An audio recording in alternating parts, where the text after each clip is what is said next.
മറുപടി പറയാം. അവസാന ലാപ്പിലായതുകൊണ്ട് ഈ ചർച്ചയുടെ ആകെ മൊത്തം മുസ്ലിം കമ്മ്യൂണിറ്റിയെ ചുറ്റിപ്പറ്റിക്കൊണ്ടാണ് ചർച്ച നിൽക്കുന്നത്. അവരെ ആര് സംരക്ഷിക്കുമെന്നതാണ് ഇടതുപക്ഷ പ്രതിനിധി പറയുന്നത്. ഞാൻ കഴിഞ്ഞ ചർച്ചയിലും പറഞ്ഞൊരു കാര്യമാണ്, ഞാൻ റിയാസിന്റെ ശ്രദ്ധയിലേക്ക് വേണ്ടി പറയാൻ. NSS ഇവിടുത്തെ സ്കൂളുകളിലെ NSS വിദ്യാർത്ഥികൾക്ക് തലയിൽ ഹിജാബ് ധരിക്കാൻ പാടില്ല എന്നൊരു ഓർഡർ ഇറക്കിയിരുന്നു കേരളത്തിലെ വിദ്യാഭ്യാസ മന്ത്രി. BJPയുടെ താല്പര്യം കേരളത്തിലെ വിദ്യാഭ്യാസ മന്ത്രി നടപ്പിലാക്കുന്നതിന് പിന്നെ താല്പര്യം എന്താണെന്ന് അറിയണം. മറ്റൊന്ന്, 4% തെലങ്കാനയിൽ 4% മുസ്ലിം സംവരണം എടുത്തുകളയും എന്ന് BJP പറഞ്ഞിരുന്നു.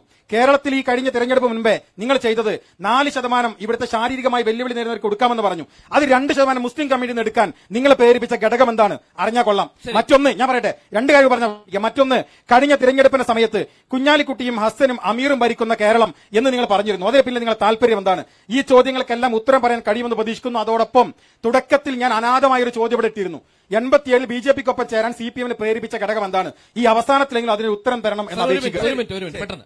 അല്ല, ഇവിടെ സംവരണത്തെ പറ്റിയും ന്യൂനപക്ഷത്തിന് വിദ്യാഭ്യാസപരമായ അവസരങ്ങൾ നൽകുന്നതിനെ പറ്റി സംസാരിച്ചുകൊണ്ടിരിക്കുക.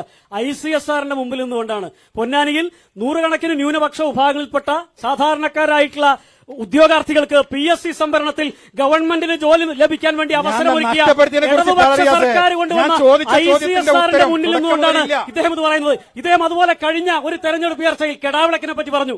അവസാനം വെച്ച് പറഞ്ഞാണ് കെടാവിളക്ക് അവിടെ മുസ്ലിങ്ങൾക്ക് കൊടുത്തില്ല, ക്രിസ്ത്യാനികൾക്ക് കൊടുത്തില്ല. എന്ത് പച്ച കളവ് പറഞ്ഞെന്നറിയോ?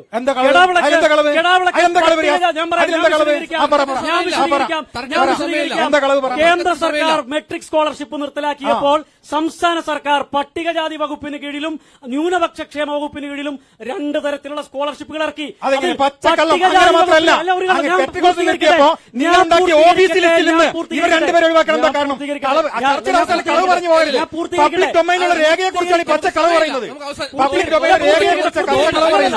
മാർഗദീപം എന്ന ന്യൂനപക്ഷ ക്ഷേമ വകുപ്പിന്റെ സ്കോളർഷിപ്പ് മുസ്ലിം വിഭാഗത്തിനും ക്രിസ്ത്യൻ വിഭാഗത്തിനും പ്രത്യേകമായി സംസ്ഥാന സർക്കാർ നൽകിയിട്ടുള്ള സ്കോളർഷിപ്പാണ്. അത് മറച്ചു വെച്ചുകൊണ്ടാണ് അങ്ങ് സാമുദായിക വിവേചനം ചാടിക്കത്തിക്കുന്ന രീതിയിലുള്ള സംസാരിച്ചത്. അങ്ങ് ഈ തെരഞ്ഞെടുപ്പിൽ തീർച്ചയായും ഇന്ത്യ മഹാരാജ്യത്ത് ഇപ്പൊ നടക്കുന്ന ഭരണം നരേന്ദ്രമോദിയുടെ നേതൃത്വത്തിൽ നല്ല ഭൂരിപക്ഷത്തോടുകൂടി വീണ്ടും 400-ലധികം ഭൂരിപക്ഷത്തോട് വരും. അത് തർക്കമൊന്നും ആർക്കില്ല.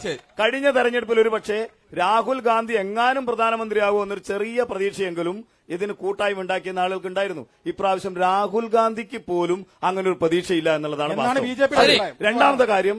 ഈ പൊന്നാനി ലോക്സഭാ മണ്ഡലത്തിൽ ഇത്തവണ ചർച്ച ചെയ്യാൻ പോകുന്നത് നൈമിഷികമായ മതപരമായ വർഗീയ വികാരമല്ല. ഈ നാടിന് വേണ്ടിയിട്ട് വികസന പ്രവർത്തനങ്ങൾ നടത്തിയ ഈ പാർലമെന്റ് മണ്ഡലത്തിൽ കേന്ദ്ര സർക്കാർ കുടിവെള്ളം നൽകിയ, റോഡ് നൽകിയ, റെയിൽവേ വികസനം നൽകിയ, കിസാൻ സമ്മാൻ നൽകിയ